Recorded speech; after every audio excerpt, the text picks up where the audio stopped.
I'm often asked, why am I so attracted to infectious disease? What is it about infectious disease that drew me to the field and basically gave me, an obsession that never really stops?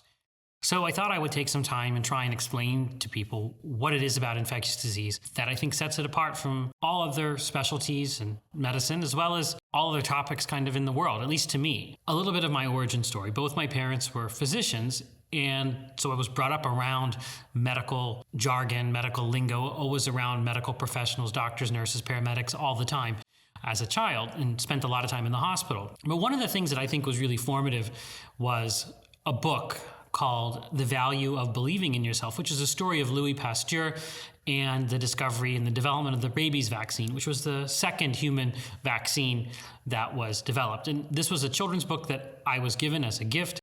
I still have it on my shelf. It was a book that I had read over and over again to the point where I had basically memorized every page. And it's a book with really vivid illustrations where there are pictures of the rabies germs, pictures of soldiers, which are stand-ins for the immune system. And I found that very fascinating, that there were these invisible microorganisms, that there were these invisible soldiers, and they do a battle. And that battle is an infectious disease. And the other part of the book was Louis Pasteur sort of being ridiculed for his ideas. And we know people didn't want to accept the germ theory of disease, and he fought an uphill battle and ultimately won, and eventually was vindicated. And I think that also captivated me, that this was a lone genius that was completely determined to solve this problem. And not just the rabies vaccine, but the entire field of infectious disease owes itself to Louis Pasteur's perseverance in the face of people not necessarily believing the hypotheses he put forward or not believing the evidence he put forward. And that's a whole other story. But that was something that was really captivating to me. And the other thing I think that was interesting to me as a child was I was very interested in things like Indiana Jones.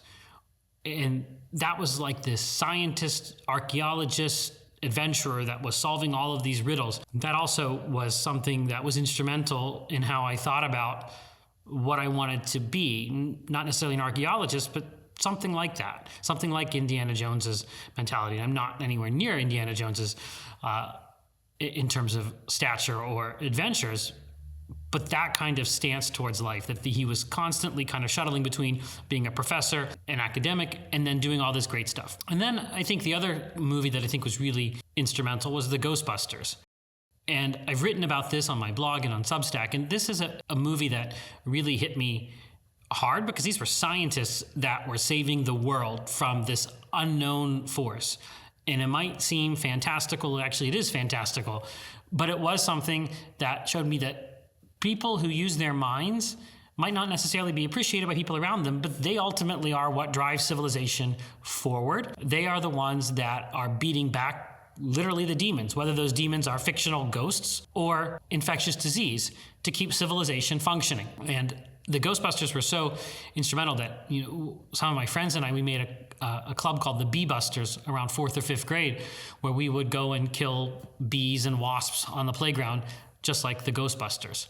So I was really obsessed with that, and I thought I would go to UCLA because they had parapsychology classes. I thought that was a real thing. But that's another thing I think that another pin that kind of drew me towards infectious disease. Another thing is I grew up in the 1980s, and the HIV pandemic began around that time, and my mom was a pulmonary doctor taking care of some of those patients who got very ill with severe pneumonia.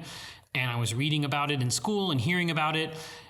And I just had this feeling that this virus is important and fighting viruses is important. And this was kind of an existential thing to me. I don't know if that's the words I would have used then, but it was something that I thought a lot more about than I think the average 5th or 6th grader probably was thinking about. So medicine was always something I liked, and within medicine it was infectious disease. I took some different paths. I didn't initially decide to be a doctor until after some time in college. It was always something I was considering, but it just clicked with me when I read a book called Virus Hunters of the CDC by a person named Joseph McCormick and his wife, Susan Fisher, who I've actually met Joe McCormick in the past. And that was about the virus hunters and the CDC going after these diseases like Ebola and Lassa fever. And that was it for me. And that I knew I was going to go into medicine, and I knew I was going to do infectious disease once I read that book, because that was something that I couldn't even describe in words how that book hit me. What is it about infectious disease? The TV show House, that character, House, is supposedly an infectious disease doctor, and he has this line where he says, "I'm here to solve puzzles. Saving lives is collateral damage." And that's it. It's the puzzles. Infectious disease involves a lot of detective work. Actually, Sherlock Holmes was modeled on an infectious disease doctor by Sir Arthur Conan Doyle. And that's the part that's captivating. You've got to figure out what made this person sick. How did they get this illness? What did they do? It's not a mystery when someone has a heart attack or has diabetes. But when someone has an exotic infection or even an ordinary infection, there was some kind of interaction that occurred. Something in their lifestyle, something that they ate, something that they were exposed to, somebody they were exposed to, somewhere they traveled, some hobby they might have. All of that you have to unravel. And that becomes really, really interesting and intriguing because each case can be a mystery. And each case might be the start of a new infectious disease epidemic. One case of something in infectious disease might change the entire world, whereas one case of coronary artery disease doesn't change the world. And that, I think, is really unique about infectious disease and something that is really underappreciated by a lot of people. When you think about humans, 10,000 generations or so, and it's only in the last several generations where we've actually had control of infectious disease. And what's happened in those last several generations? We've had an explosion in modern medicine, an explosion in lifespan, massive decrease in infant mortality because of the control of infectious disease. So infectious disease is not just puzzle solving, it's also something that is on the vanguard of human civilization, meaning that the control of infectious disease is something that allows humans to flourish on a planet that's populated by many different microorganisms that could do us harm. And that, I think, is something, again, very, very specific to infectious disease, because that's what you're doing. By beating back infection, you're allowing humans to flourish. I like being part of that. The other aspect of infectious disease is that it involves everything. And we've all been through the COVID-19 pandemic, so you can see how far-reaching the cascading impacts of infectious disease are. They touch everything, not just science and medicine, but politics and anthropology and architecture, how our buildings are designed, education, finance, economics. Everything gets touched by infectious disease in a way that no other field of medicine can do.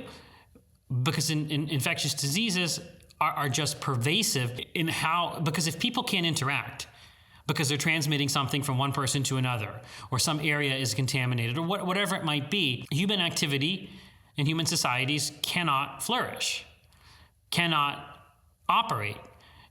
And that's something that I really enjoy. And that's why I've kind of went into the biosecurity/health security area, because that really deals with that issue up close and personal when we're talking about biothreat agents and biological weapons and pandemics and the disruption on society and how to make societies resilient to pandemics and where infectious disease intersects with national security. That is something where you really have to use your full mind to try and grasp a problem, to understand what the cascading impact might be. So, for example, think about an Ebola outbreak in West Africa. What does that do to chocolate prices? Well, if it happens in a country where chocolate is produced, that's going to raise chocolate prices and have a cascading impact. That's just one example. But it also has to do with how wars were fought. If you think about the Civil War or the World War I, more people died of infectious disease than anything else. Napoleon's defeat in Russia had to do with typhus. We've seen the Plague of Athens cause maybe some changes in the outcome of the Peloponnesian War. We've seen the Black Death lead to the Peasants' Revolt or be associated with the Peasants' Revolt. All of that is kind of how societies progress through time.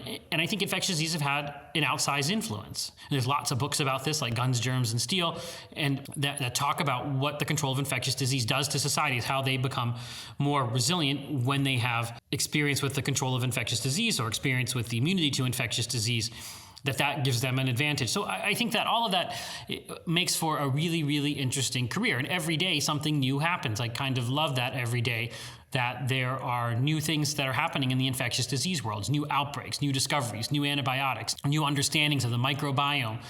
That gives me endless motivation to keep learning and keep reading and never stop thinking about infectious disease and how I could be part of some of these solutions. Even if that might be when I'm rounding at a local hospital and taking care of a person with a diabetic foot infection.